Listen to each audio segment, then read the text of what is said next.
Well, good afternoon and welcome to this afternoon's webinar. Thanks for being patient with us as we got everything situated. I am happy to be here to talk about two of my favorite topics, person-directed care, or as I like to say, we like to say person-directed living and training or training and education. And we're going to dig inside the data from a couple organizations that have been utilizing training to shift their culture. My name is Marla DeVries, and I am the Chief Learning Officer here at Center for Innovation. Center for Innovation unites the Greenhouse Project and Pioneer Network, and our third arm, which is Empower Ed, which is really focused on developing resources and supports to support organizations with learning and growth across the care continuum. And I am joined by experts in the field. We'll have them introduce themselves in a moment. But they will share their experience of how they utilize person-directed living training for real impact. So I'm going to kick things off by starting really big and broad with a question that now that you've warmed up your fingers in the chat box, I'm going to ask that you reflect on the question on the slide, which is, what is person-directed living? So what comes to mind when you hear that term, when you think about person-directed living? And I'm going to pause a minute and just give you a little bit of time, and I'm going to scroll down and be looking at the chat box as you put that in. So what comes to mind? No, I love it. Alan, nothing about me without me, autonomy and choice. The person is in control of their wishes. This is when it starts to go really fast and I have trouble. So a lot of choice, living the way they want, choice, what the residents want. The rest of the slide says, and is it different than person-centered care? So we'll click and advance the slide so you can see that. So just wondering, as you reflect on that, what's person-directed living? And these are some wonderful things. Is it different from person-centered care? So I'm going to just look at the chat box, knowing the entire person, residents' decision-making on their life direction, individuals directing what happens in their life. Let's see. Individual right to choice with dignity. Living life with choice, maximized autonomy. So we're starting to see the themes that are emerging when we think about person-directed living or person-directed care.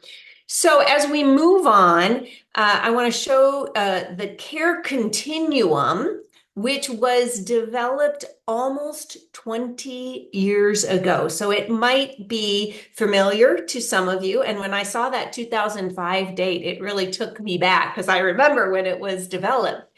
But as you look at this, you get a glimpse of this continuum that we're talking about, from the very left of being provider directed, right? And it's a bit more of a one size fits all, where the decision making, the choice is within the management or the leadership, and there is more of the expectation that elders accommodate or flex or adapt to our schedule and our routine. And it's a little bit more of that one size fits all. As we move to the right, across that continuum, you see staff centered. So the locus of control kind of comes closer to the elders. There is some choice, but again, it's within that existing parameter of the schedules and routines that are decided by the organization.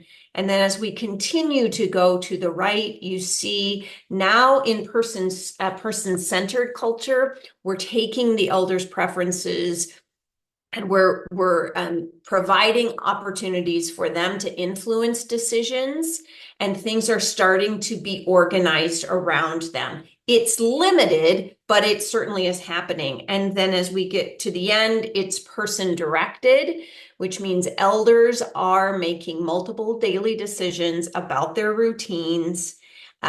Staff are cued in to those routines. So even if an elder cannot articulate their choice, their preference, the deep knowing of the elders, the team is able to facilitate that. So you see the difference of going from one extreme to the next. So the next slide looks at it from the perspective of, okay, if we had to evaluate and put a number on it, what would that number be? So we're going to do a poll, and this is a new poll by Zoom. So I'm hoping that it works. There's 3 questions that you're going to answer, and I want you to correspond the number. So a 1 or a 2 is pretty provider directed. Somewhere around a 3 is that staff-centered, a 4 or 5 would be person-centered, and something like a 6 or 7 would be person-directed. So the 3 questions, hopefully you're seeing them. What number would you give most long-term care organizations? So right now, where is the bulk of long-term care? What number? The second question is, what number would you give your organization? And then the third number is, if you were an elder living in long-term care, what number would you want yourself, or would you want the organization to have? So I'm going to pause for a minute and let you complete that. And I can't see if it's actually happening or not happening. So Janet, whenever you think you've got enough of the data, then we'll close it and we'll see once what the survey says.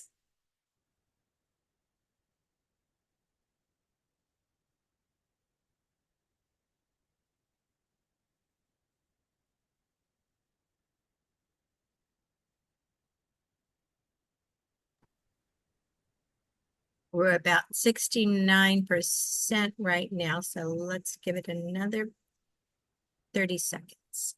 Okay.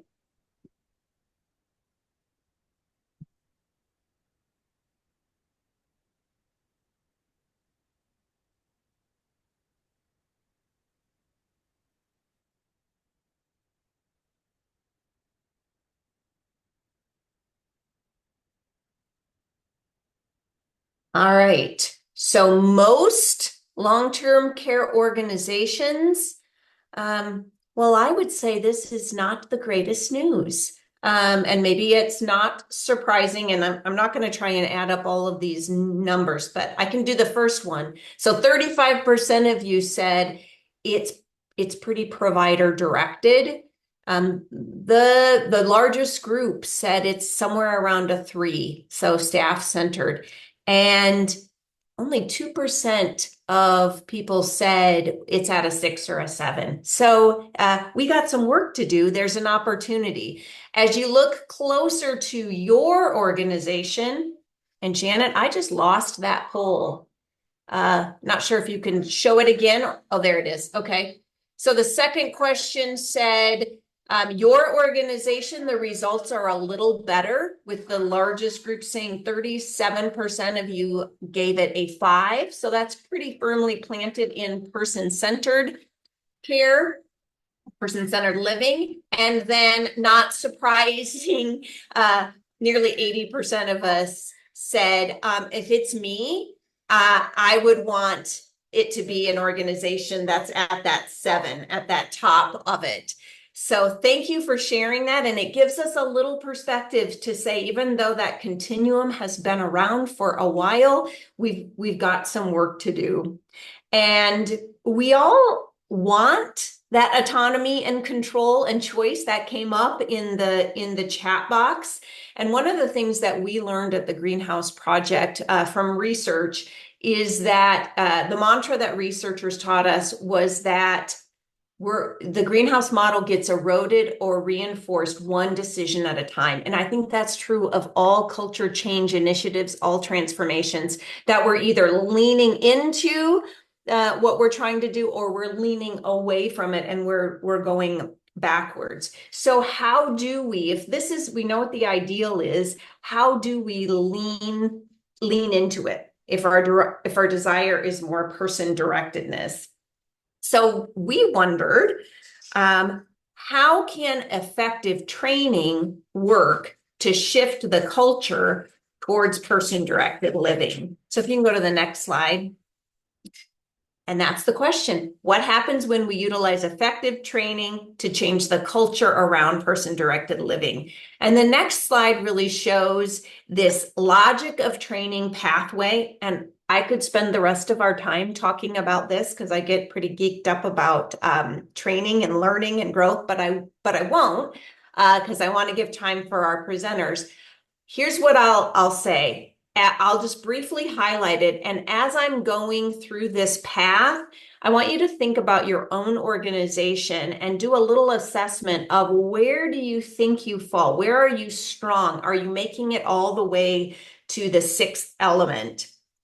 So briefly, you have learners in your organization and they lack a skill, a knowledge, or you desire for them to have an attitude shift. That's that number one on the left side. And so what do? You have a learning intervention, you have a training, you have an online course, you have an in-service. And then hopefully, as a result of that, they gain mastery or competence. They gain a skill or they learn something or they have that attitude shift. The rest of this pathway, the 4, 5, and 6, is where I hope you see some opportunity for some stretch goals.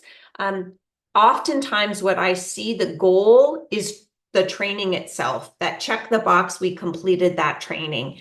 And while certainly there are some required in-services that we must do, the shift that I hope organizations grasp is that if we do training right, if we give learning and growth opportunities, not only can we check the box that we completed the mandatory course, but it has an impact. So it has an impact in the workplace.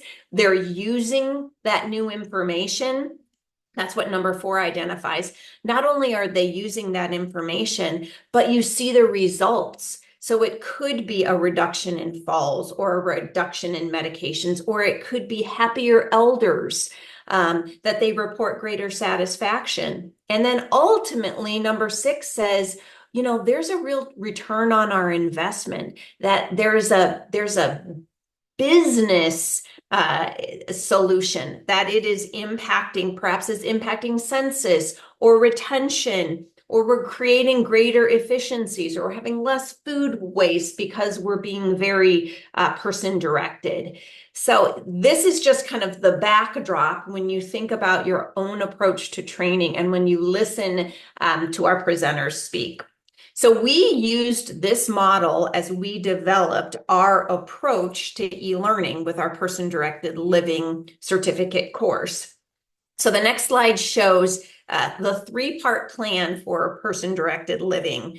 So the first part is that there were 4 badges in 11 modules that all direct care team members could participate in. And they're highly engaging, interactive modules. The next aspect of our approach to e-learning is a manager level course, mini badge course that specifically looks at how do managers and leaders support the learners in applying the content, not in just checking, did you attend, but what can I do to help support you to be able to apply the learning? And then the third aspect of our approach to e-learning is a synchronous instructor-led session where learners gather after they've gone through the course and they talk about, well, what does it mean? How do we synthesize the results, and how do we put it into practice in everyday living? So that is how we constructed our person-directed living certificate course. And I want to transition to our friends at Mount San Antonio Gardens. So I'd like to invite Patricia Williams, the president and CEO at Mount San Antonio Gardens, as well as Lisa Adelano, who is the vice president of health services. And I'm going to let them share their experience with applying the person-directed living certificate course. Thanks, ladies. Thank you, Marla, and thank you for this opportunity. We're happy to share our story with those of you who are here and those who may watch later. And we're so happy to see, I think I am happy to see kind of the involvement in the chat. That's been great. We are a nonprofit, single site, continuing care community or life plan community that's located in Southern California. So we're just at the eastern tip of LA County, and we're located in Pomona, California, as well as Claremont, California. The city line actually runs down the middle of our campus, so we deal with both cities. But we are a single site. We have about 31 acres, and we typically serve 500 seniors over the course of a year. We have a majority of our residents are independent living, but about 25% are in our higher levels of care. So we have prided ourselves for many years, kind of embracing the concept of, person-centered living and keeping our residents at kind of the center of decision making. And when our team came to me about taking on being a part of this opportunity, this new training module, and really pushing us to be person-directed. It took me a little while to kind of understand the difference between the two, but I really feel like it has made a big difference just changing the language, and what our ultimate goal is keeping the resident really driving the decisions around their care. And so we included rolling this out in our strategic plan, and have really embraced just a refresher coming out of the pandemic. A lot of our employees had not really been given the opportunity to have some of the training we used to do around person-centered and person-directed care. And so we really thought this was a great way to be a refresher for our long-term employees, but also a good way to loop in those who were newer to the organization. So I'm actually going to turn it over to Lisa, who can tell you a lot more about how we rolled out the training and what our outcomes are. Thank you, Lisa. Hi, thank you, Patricia. I wanted to also just start by saying how excited I am to be here and what a privilege it is to share this. I'm a little under the weather today, so bear with me. The last time I actually had a privilege to talk about this at our Leading Age meeting, and the day that I was to present on this, we actually went into our annual state survey. So I had a really interesting conversation with the surveyor and just let her know how important this is, this concept.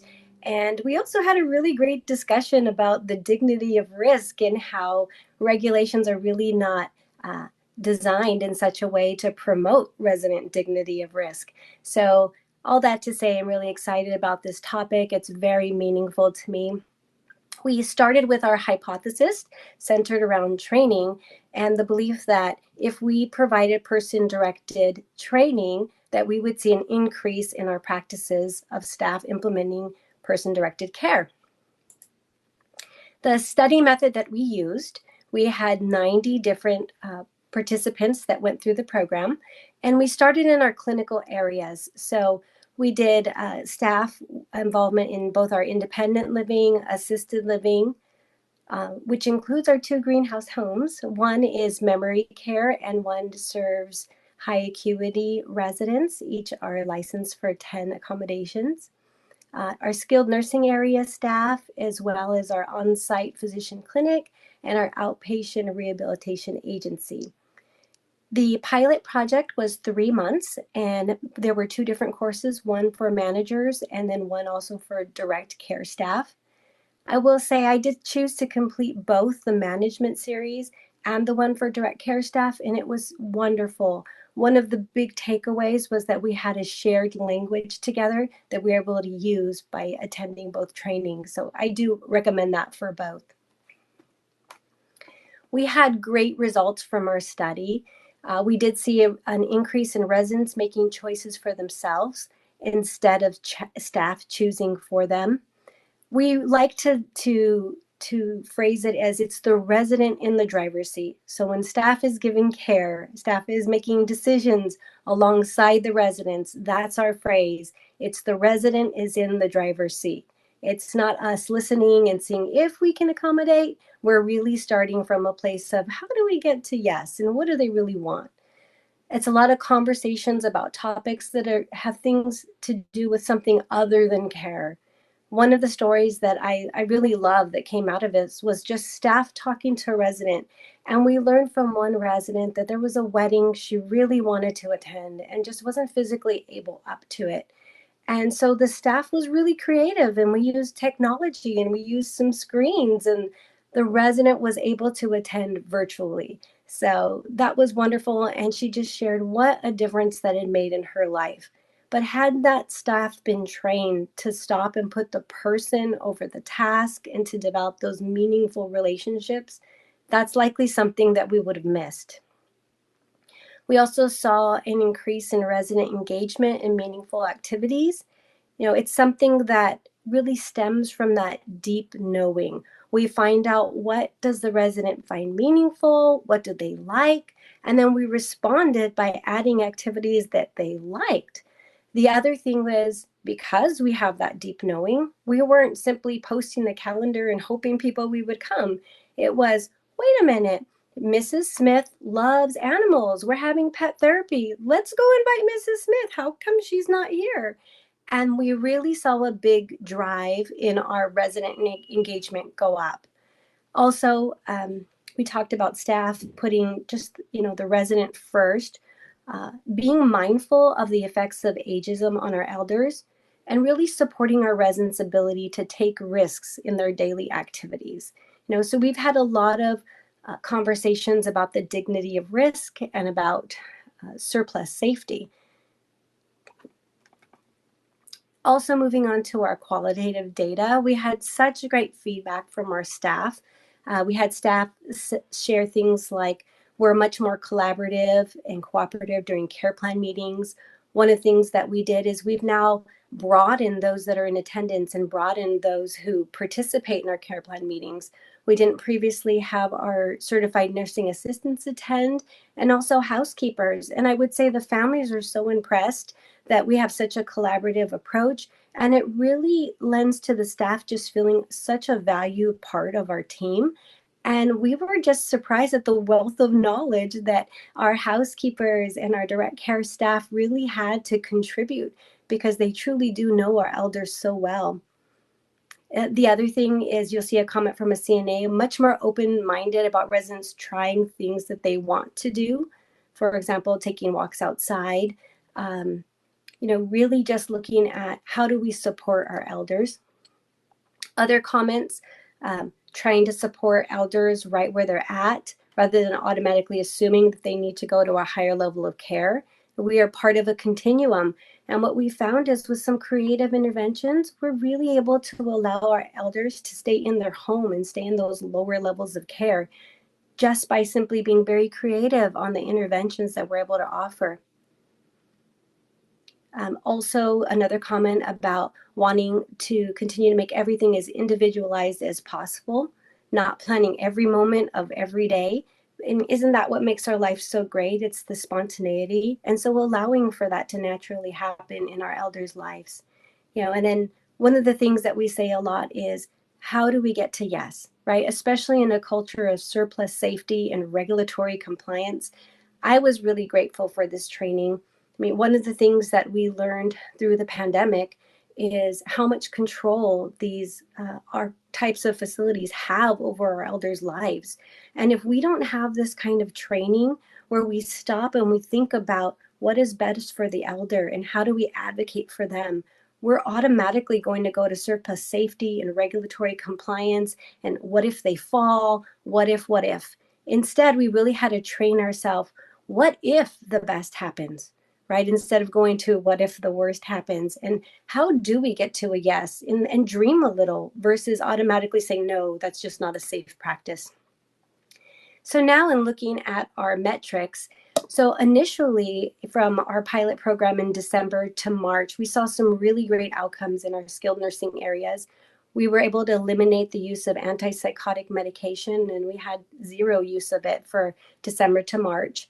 We also saw a big decrease in falls. It was a 52% decrease in falls, largely related to residents being more engaged, more eyes looking at the resident, everyone being on the same page.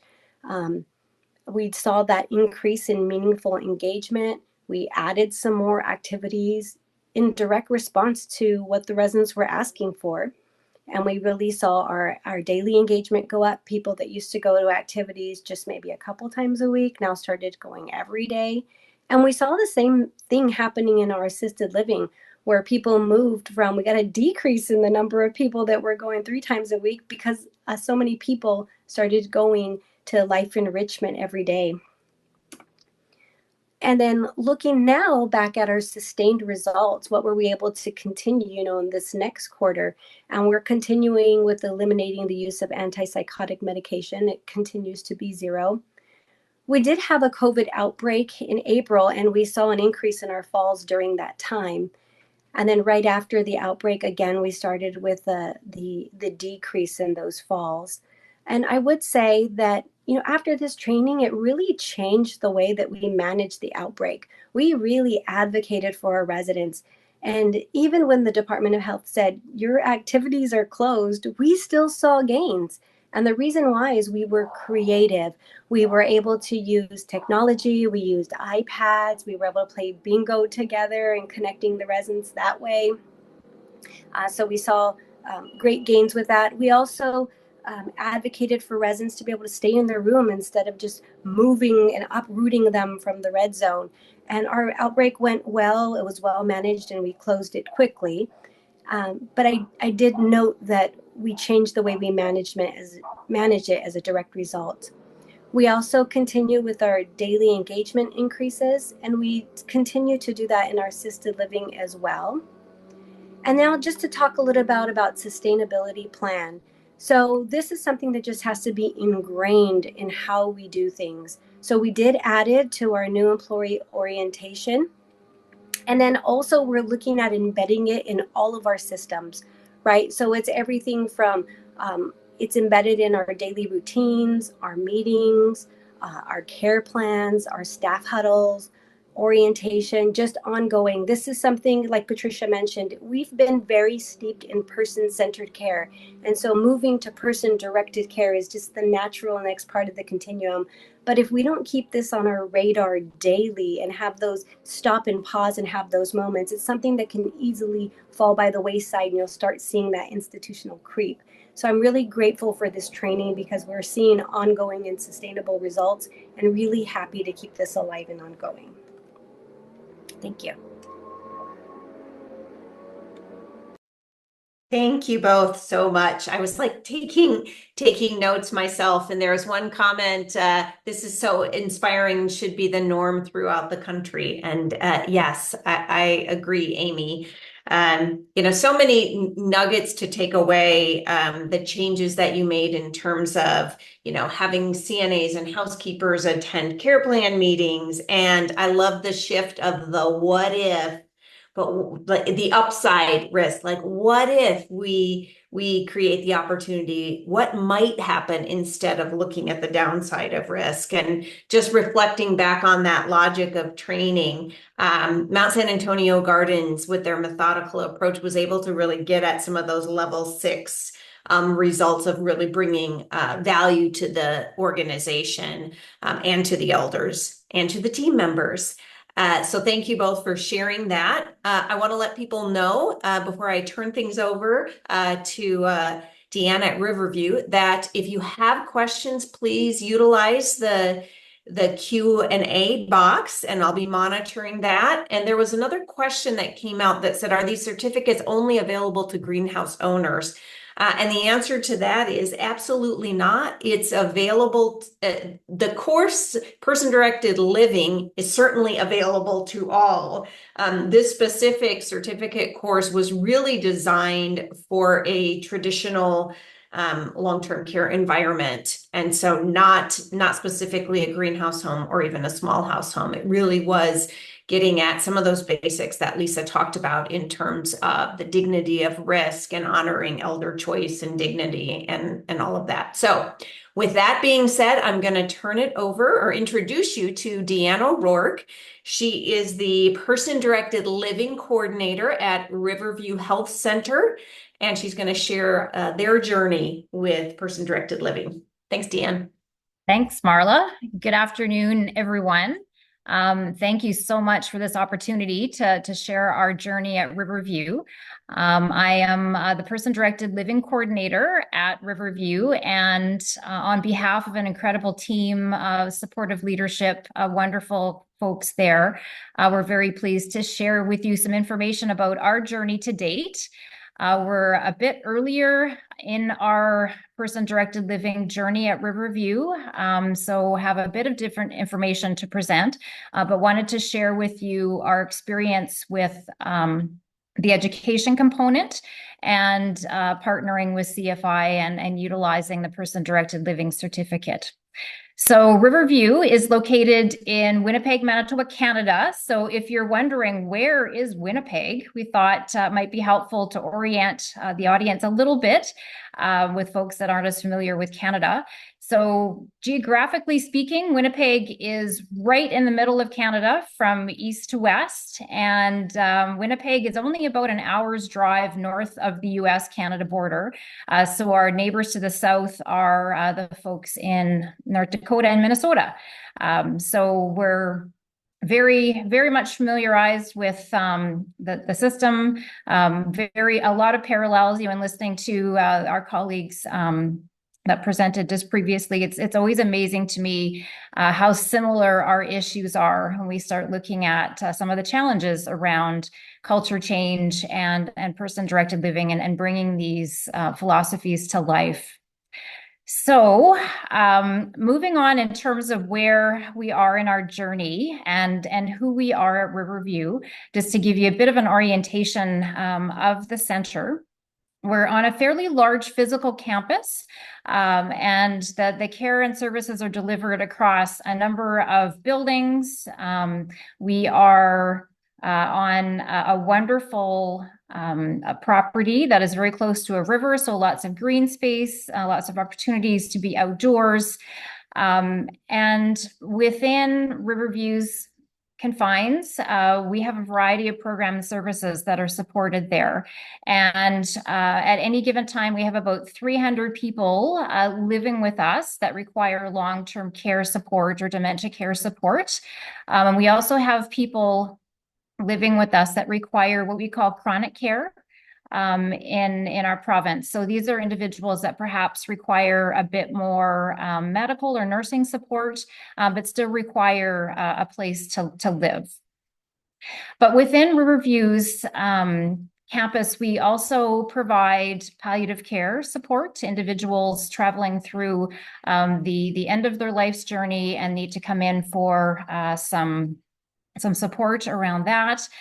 We also have neurorehabilitation services that are provided both within Riverview, but also there's services that extend into the community and support through a day hospital where a team supports individuals living in the community. And we also have some community outreach programs where individuals come in one day a week for socialization and just to get together with others and to enjoy some time. So there are a lot of different types of programs and services that are housed within Riverview Health Center.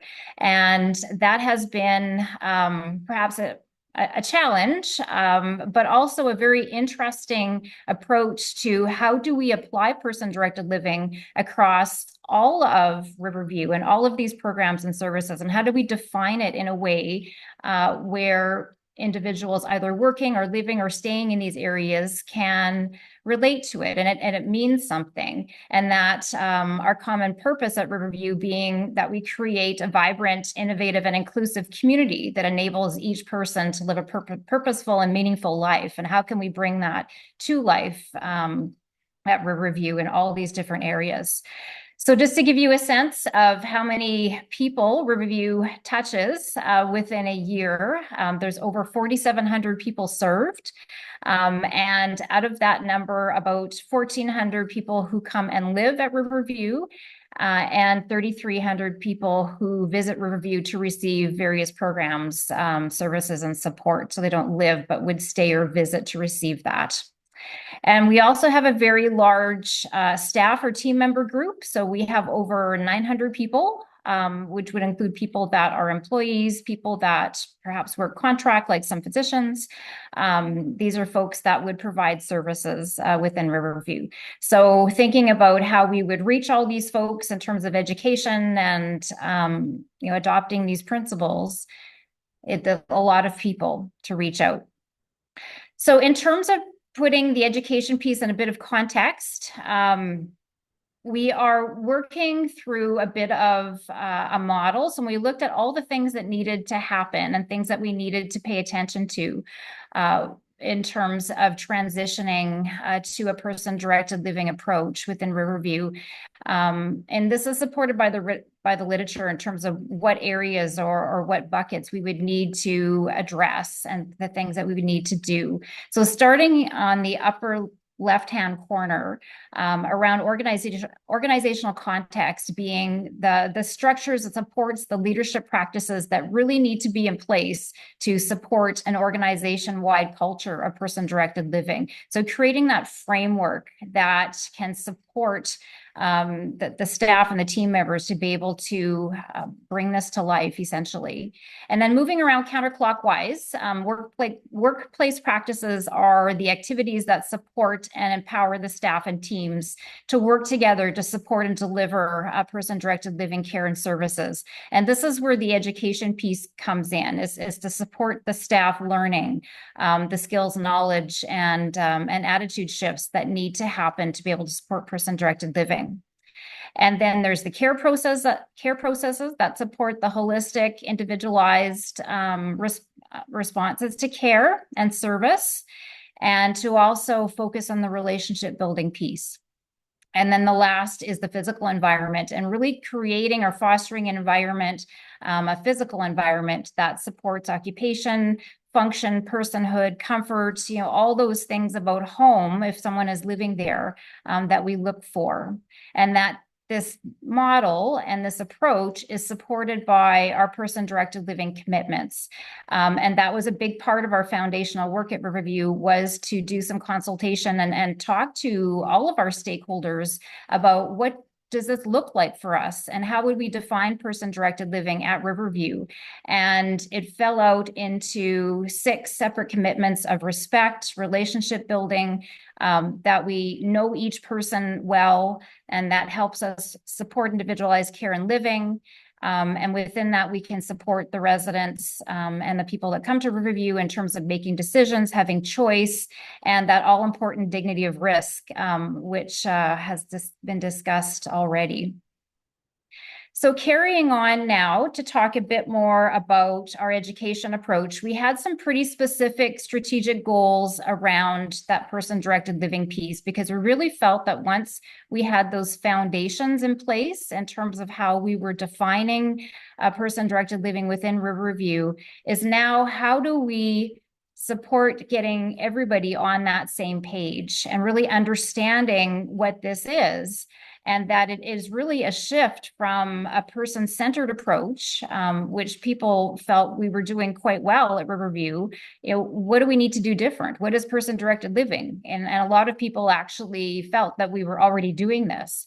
So it's building that common understanding of our person-directed living commitments, but also what do we need to do to make that shift? So that we needed to offer foundational education and learning opportunities for people to learn about person-directed living, from our leaders and managers to the staff and team members, people working all throughout, all those 900 people that we'd have to reach, as well as the persons we serve. So these are our residents that stay with us. These are the people that come for care and service support. These are the visitors, the family and the care supports that people have. And to get to a point where we felt comfortable proposing a model for a center-wide education approach, we really wanted to do a bit of a trial. So to conduct a person-directed living education pilot. So that involved researching, looking at what the options were, how do we find something that's going to help get people onto the same page and help them understand, and how do we reach this number of people? And who are we going to ask and who's interested in putting their hand up, to do this first? So the next slide talks a bit about our education pilot. So one of our long-term care communities put their hand up, and we're very grateful for them to be the first ones to give this a try. So this community right now is referred to as CD1. So our communities are in the process of choosing their own unique names, but for now, this is our CD1 group. And the model we used was really guided by a community advisory team that had representation from various groups of staff. We had the manager from that community. We had a resident and his spouse as part of that advisory group, as well as other disciplines that support the community, but perhaps are not there all of the time. So we tried to be broad in terms of getting feedback around the pilot. And when we supported the community through this pilot, we had 50 people participate from a variety of disciplines, from people that were direct care and service folks, all the way to support service staff, people that perhaps came into the community to do things like plant and property staff. We have various allied health team members, so lots of different feedback. And we used a 4-phase approach for the education and learning. So the first was developing or supporting a community influencer team that helped warm the soil. We really loved that analogy of really getting things ready and supporting the staff just with information and the conversations, getting ready for this education. Then the first piece of the actual education was for the staff to complete the person-directed living certificate from CFI so that they would complete those 4 base modules. And then what we wanted to do is they attended an in-person session, which we've been lovingly calling the 5th badge session, on site at Riverview, which was a half day where we had a chance to talk with the folks on the community about integrating these different principles into their work. What does it mean for Riverview? How did the content relate to our commitments? And really trying to bring it down to their reality in their role. And then with the ongoing learning, as had been mentioned before, support around those follow-up conversations. What are some change goals for the community? What are some ways that we can support that and actually creating some change at the community level? And then we also had a bit of a pilot with our leaders and managers. And a few of those folks took the education. They took the 4 badge course as well as the manager course that Marla had mentioned earlier. So in terms of an evaluation, looking at the education specifically, we used the Kirkpatrick model, which looks at 4 different levels of training. So the first level being a reaction to the training, and the online learning was very well received.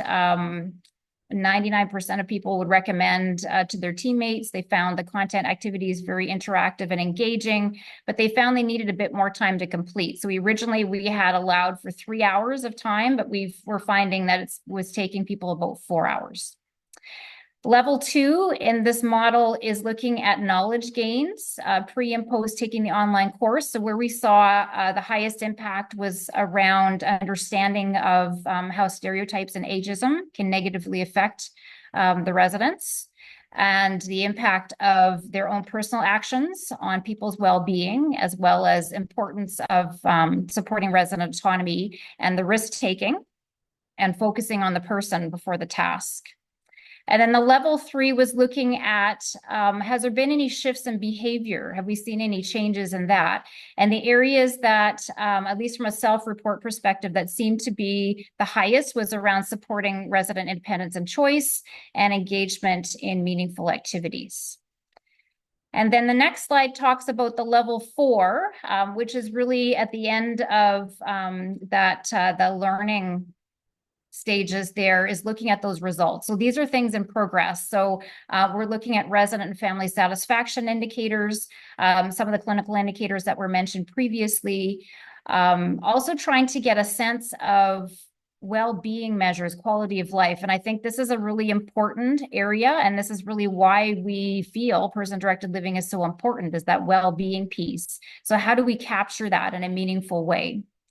And then looking at the quality of work life for people, and that being one of our huge priority groups, is how do we support that, and getting an understanding from the staff and team members about satisfaction around work, intention to leave, turnover types of metrics, those types of things.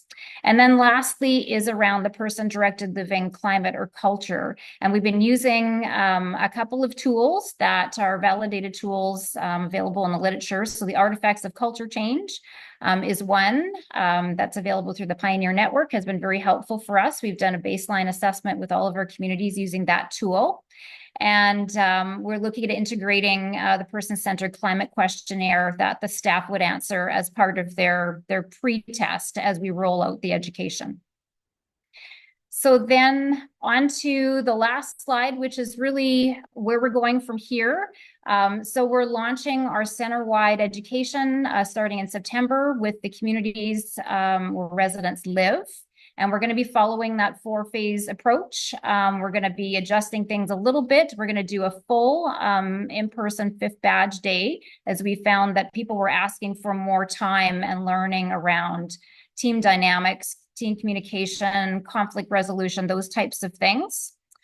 We're supporting the leaders in their learning as we move forward, both with foundational approaches, but also how do we support system change, and how do we support person-directed living culture change. And then looking at meeting the education and learning needs of our other groups.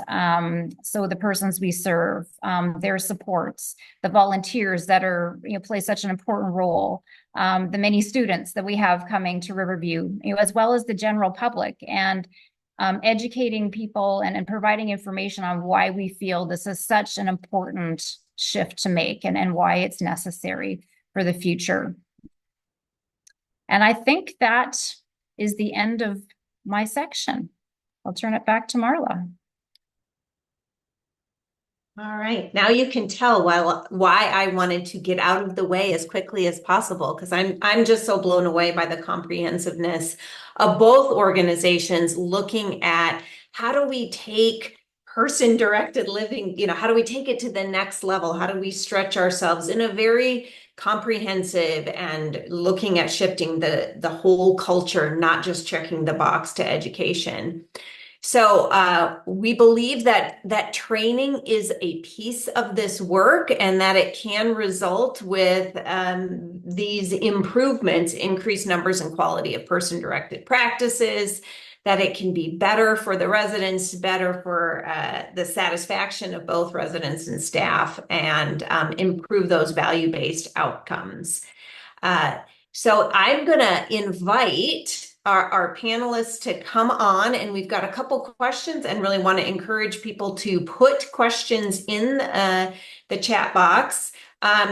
The slide that was just on there, you don't have to put it back on, Janet, but I will say that is a tool that we will send out when we send out the recording and the slides. It's a tool for you to be able to assess your own, that logic of the path to learning, to say, where are we at and where might we want to focus our efforts in whatever training we do to really have that impact. One of the questions that came in in the chat box was about how do I access? And so Alex, my colleague Alex did put a link if you're curious about looking at the person-directed living certificate course. So we'll have Deanne and Lisa come on as well.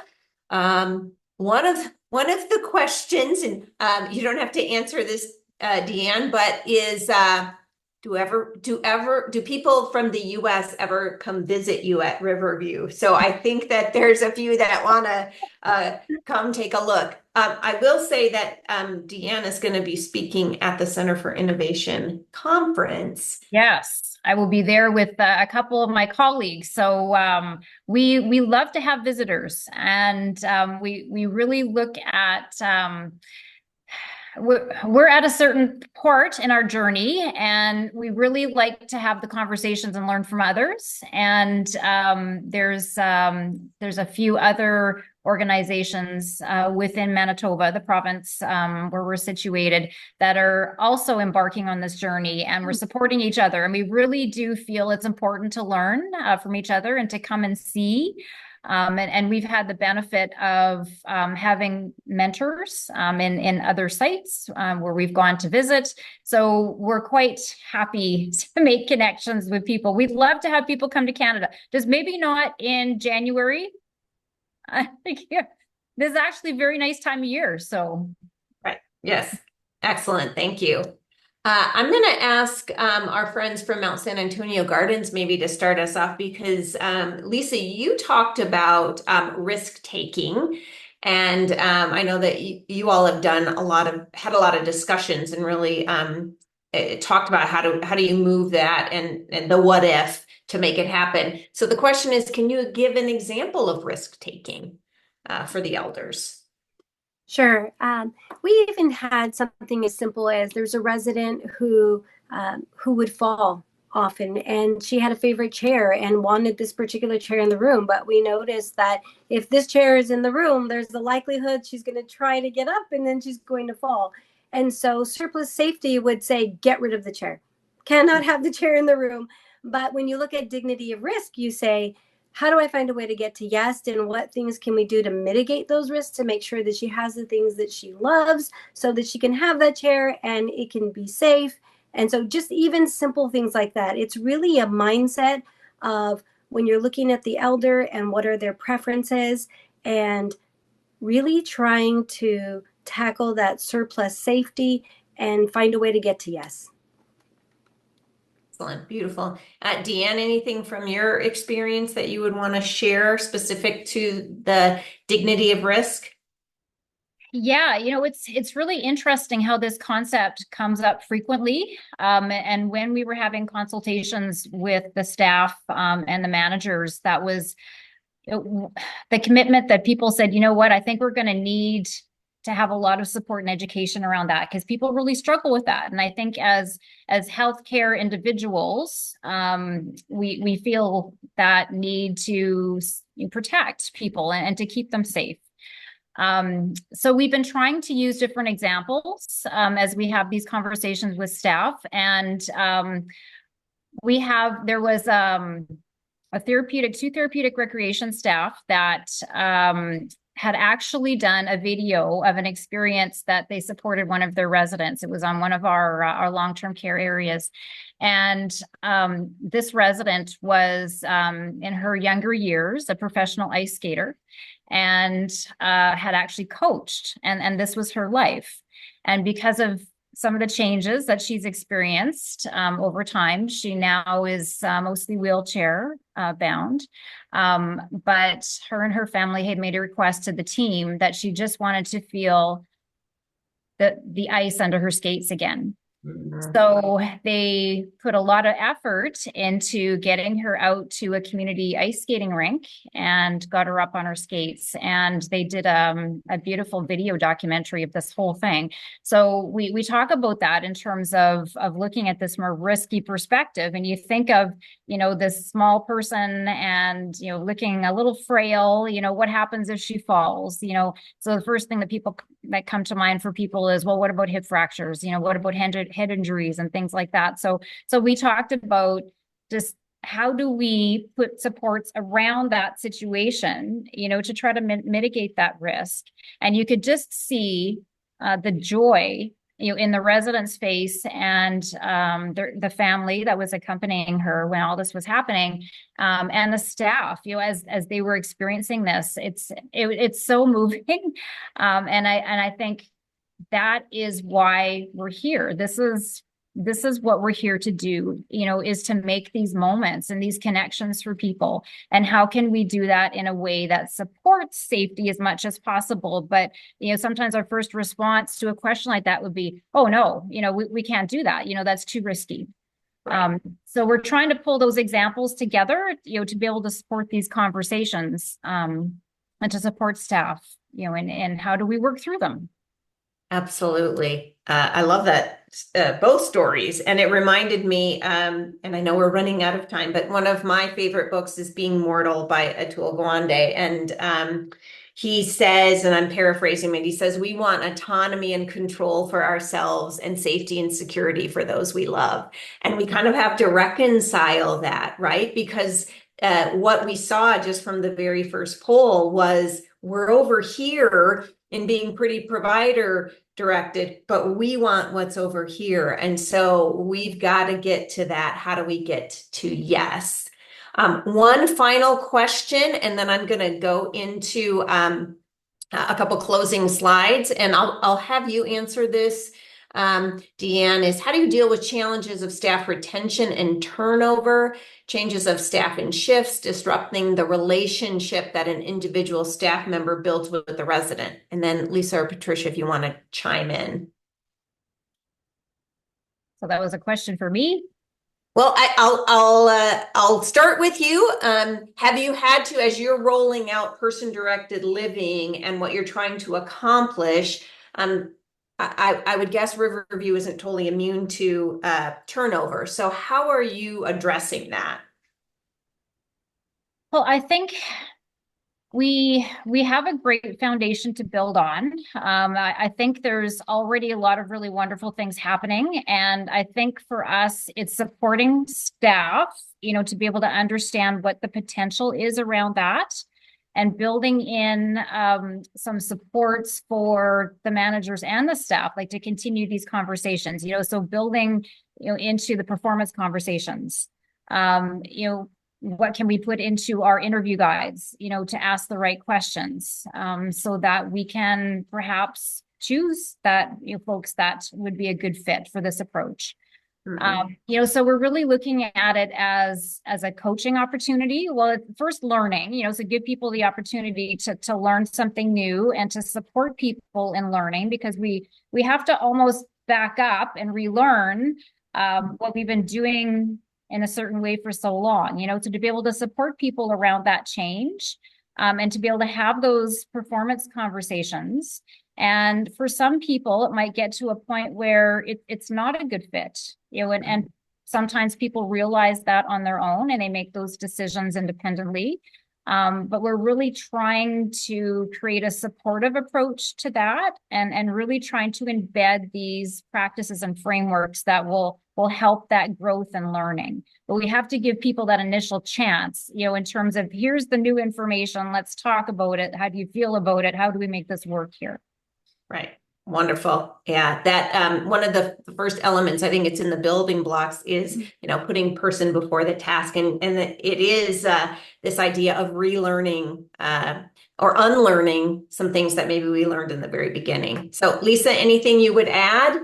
I would just add that the concepts really reinforce, it's not just about that deep knowing with the residents, it's also that deep knowing with your staff, and knowing how to support them and how to help them. The other thing that I would add is that we really emphasize what a privilege it is to have this meaningful work and to tie that to person-directed living. And because you came to work today, you made this person's life better. And that's not just for the elders that we serve, it's also for those that we work with. So I would say that this concept really reinforces that purposeful work. Nice. There are some great comments coming in the chat box. We will take a look at the questions, because it is a couple minutes after the hour, and respond to those and make sure that that information goes out in the post email that's being sent out. I want to thank all of the panelists. You certainly inspire me in putting this into practice. And so thank you all for sharing that. Janet's going to put a couple of the closing slides. And Janet, we're not seeing the slides. We're seeing your Zoom meeting notice. So we'll see if you can, yep, pull those slides back up. They're not coming up yet.